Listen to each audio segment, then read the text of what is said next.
Mapumai Samoa. E mese foi le taape masala la wai o ana tama whanau ia tunu e mamau. I fe au matiu teo le nei aso. Ma lo le ngā nului. O le a tātou tāpo i atu i le tua. I le nei afiafi. Tātou te talo mo le anganga pa ia. A fio mai a oe ngang sae lo mātou mālosi. A fio mai e te ina i mātou uma. Sau ni au mātou loto i le nei e fiafi. Mātou te osi le taulanga o le whaafitai. Vi ia i lo suafa. Mātou wole ala ia Jesu le li ima le whaaola. Amene. Tātou vi le tuolona vi ingo le pese. Valus furma le lua.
Tawino tu spaia. Tu su firfiria mol ne fiafi. Mai le fenga info. Le vangalia luka lo nam tau pues fun male balu. O le fo pues fun male balu. Le fanga tele luas fun male lima. Fa fonga o te faitawina. O nisi o afiong pa ia tanto tua. Wa fesiri mai fo ia te ia le tasi eli i wa fapia mai. Le o hao le ie. Se ale meo te whaia o te mawai leo la whaamawau. Fetala i atu Yesu ia te ia. Se ale mea te tau le leia mai ai au. I le ai se le lei na o le totasi o le atua lea. Wa i loa polo inga. Au e te mulilua. Au e te whasi o te tangata. Au e te ngaoi. Au e te mori mau pipelo. ia e ama i lo tama ma lo tina. O na fai mai leo ia, ua o tausia ia mea uma talu lava ina o wititi. Ua whaafufonga Yesu, ia upu o na whetalai atu lea ia te ia. Ua toi o le mea tasi e tere i maua. Ia whaatau watu iau mea uma. Mai e tufa ina ia mātitiva. Na ia te oe leo le, whaula i ngā o loa i le langi, i le esau. Ma muri mai ia te au. Ua whaalonga o ia i nā upu. O na ti ngā tele ai leo ia. A wā o le mau o tele lava ia. Wha malama mai le ngango le atua inisi ana fionga ua whaita wina. Tu mau ia te ia lona vi inga. Nei se ia o i le whaavavau lava. Amene. O le launga i le suafa mamalu o le atua le tama. Le alo ma le nganga pa ia. Amene. O whaonga ina fau pe luas fuktolu o whai taungol ne e fiafi. E whai mamatua o le launga. O whaalonga o ia ina upu. O na ti ngā tele ai leo ia. A wa o le mau o tele la ia. Leo tua mafu whaunga whale ngangol ne e fiafi. Talia le upumoni ui ina ti ngā. Talia le upumoni ui ina ti ngā. O le ale upumoni. Ai se ai ala ina ti ngā le loto. Pe a whalongo ia. O le upumoni o le finangalo le atua. A o le upu e a fei e le lofa. Fai mele te le tununga whaataulasea. A fai e la ngona ina le tangata mai. Le ti ngā o le fofopo se vai. Molo na mai. O lona winga o le nā ua maua. Ua maua le fofo tonu o le mai. O le upu moni o le finangalo ma le upu o le atua. O le upu e whaasao ai. Le whaale tonu o ola i le tangata. Wa e sila fia ina le nei tala.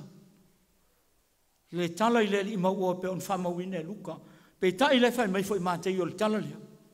O le tangata maua o le pule o le sunako. Lea nanu ia Yesu se ala na te maua i leo lai whaavavau. Pese isa i le manatu o le tangata lea. O le ola lea e ta o le ola e whaavavau.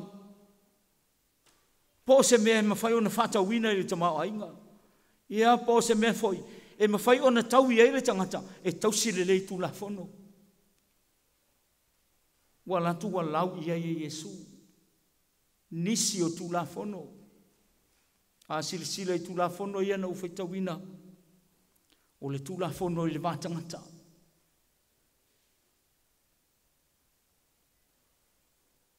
Ai la vau manatu le tangata maua.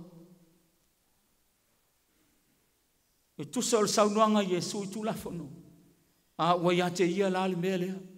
Le ola e whaavavau. O wawana tausi. I tu la fono o saunua i Yesu. Peitai. O loa le le tala.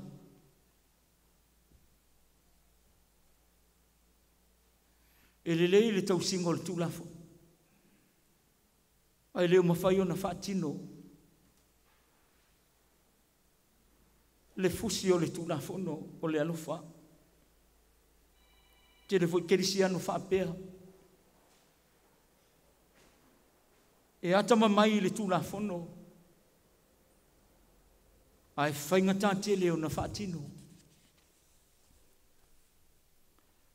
O le talia Yesu le maualo atangi ai. E le o Yesu whaatino ngā le uso leo. I mea wana tausi. O loo lape i le alofa. A wa le mana unga leo le tula fono o le alofa. Ua ita ia Yesu. E tusa o le tali e le li. Whaatau atu au mea. Alofa atu tangata matitiva. I le sau ma muri mai etea. Ua ti ngā le loto ina ua sau noa Yesu whaatau ana o loa. Alofa le tangata matiba. Saule te muri mai e te au. Whailongo le te ena o le upumoni. O le ita le whaalongo, o le whailonga wati ngā le loto. Ina ua o ila te ia le upu. Wai inga ta tele leo le lalulangi o kerisi ano aso nei. O nisi e maua fo ili tele o mea. Whainga ta tele o na whaatino le alofa. E tiu le tiu o le matala oa. Tele foi tangata whainga ruenga i whare whainga ruenga. A whaatonu atu e le pule le mea sao a ita pe whari. Whape foi le tele o aulotu. A ita le tangata le launga o le upumoni. O na whai mai lea se au walaunga sao ale fe au ia te au. O le fe au ma le wha manosi talia. O le upo le ola. Ui lava ina tinga. Mana tua le tala ia ta vita le tupo Israel. Mana whamatala ia i le perofeto nā tano. Le tala i le tangata mativa malana maa moe tasi. Ma le tangata mau oa maana mea e tele. Awa watu le tangata malanga. O na alula le tangata mau oa au mai le maa moe tasi le tangata mativa. Tali eila na maro. Waita ta vita. Foi mai le perfeta e ia ta vita. O oe lava le tangata.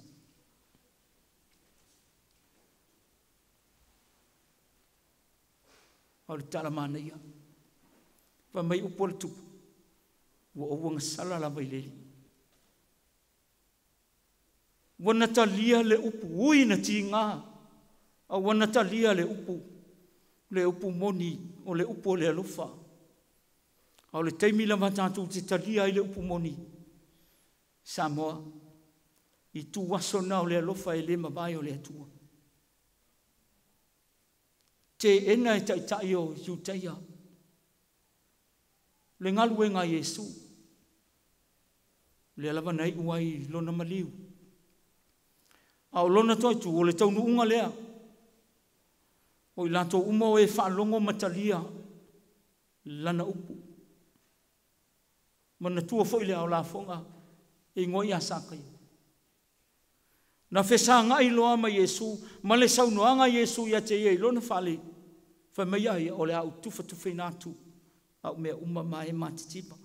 A whai fo o mai se mea stasi se ala se o te tau i tua i te wha. Ere i ita sa kai o pe o tangata mau oa lea na whai tau ina. Wale tusi. Na ia talia le lei. Whamai Iesu, ua o mai le whaola tanga i le ainga i le so. O teimi la tātou te talia ai le upu o le atua. O le papati songa le nā o le whaolutanga. E mafua o na ti ngā le loto. Pe a whaalongo i le upo le atua. E i te mi tātou te mumusu ai. E sui mai, e seisi mea. Le mea ua masani e le ola. Talia le upo. Tātou te maua wanoa i le mamalu o le atua. O nei fo i aso ma tātou whanau oka. Tō tele i o whanau e whaliri. Pe a whai atu mātua le mea e manui ai. O le tamalava male teine na te talia le upu o mātua. Ua ia whauru whale la valo na ola i manuia. Amene. Ua tātou tālu sanga. Tātou whaala talata i le atua, tātou te talo, tātou i foma te talo. Le atua silisili e se le tupu e whaavavau. Ua whai watu wheau o le ne yaso i le taulanga o lovi inga. O wawa e whaia mea silisili wa ofo ai o mātou loto. Wa e malutia le whenga soloa i ngā luenga, ma whale a onga, o le uta fo i male tai o le ne yaso. Whawhitai o wase noa lo au manusi. Po ua whano I mātou. Whawhitai lo wa lofa ia Samoa.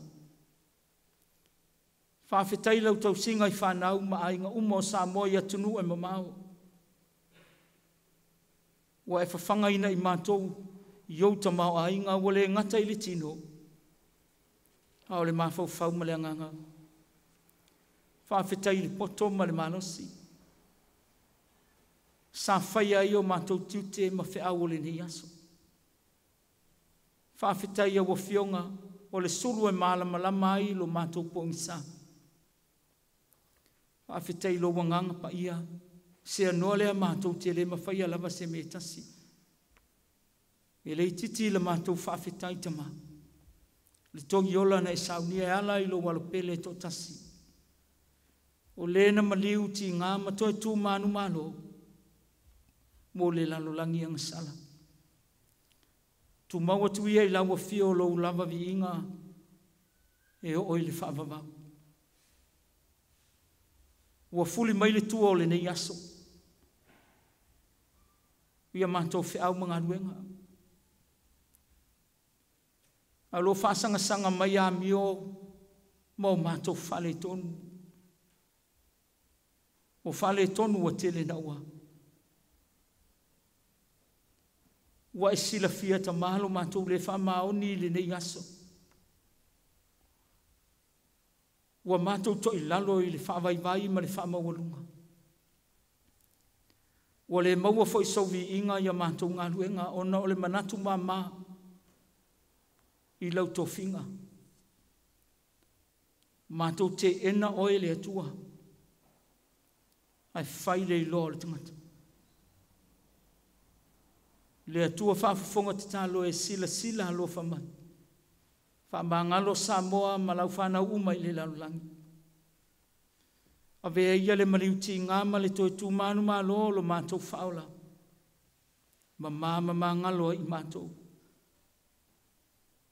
Ta māia e whaia ni loto mamā mo I mātou. Ia e whafawina ni loto mau I te tonu ia I mātou.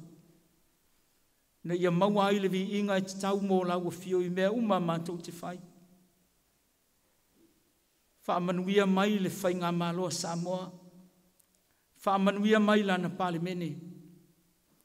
Whaamanuia I matanga ruenga ma so se au nanga I te tonu Samoa. A wale manuia mo hatai au. Whaamanuia fo I le ngā ruenga tā la ia e kāle sia uma. A walo fina ngalo. Ia ola masa o loto ai I mātou. Whaamanuia ia mātou whanau I so se whale aonga. Le ngata o le poto salalau. Au kolisi whawhai au. O le taape masalalau I o whanau o Samoa ia tunu e mamau tamahe. Leo atu lo lofa ia I lato. Whaamanuia I lo lato walo lofa mai ia I mātou I Samoa nei. O I lava ua mawhatia ma whanau noa I nei fiafi. Pa ia tō ao lofa. A watu lau file e mule atua I le lalangi pangatia. Le tele o totu ngau le ola. Ua sauni le pongi sae o fiu fifo I mātou. Le li e. Mātou tele I loa o na whaingita. A o laua fio le leo maa moe le. Le atua leo I fo sa moa mau tangata I le neipo. Mātou te talo ia. Ta mai e whaia lama lo fina ngalo aua o mātou roto. Mātou wole ai atu e ala I le suafa mamalu Iesu le li ma le whaola.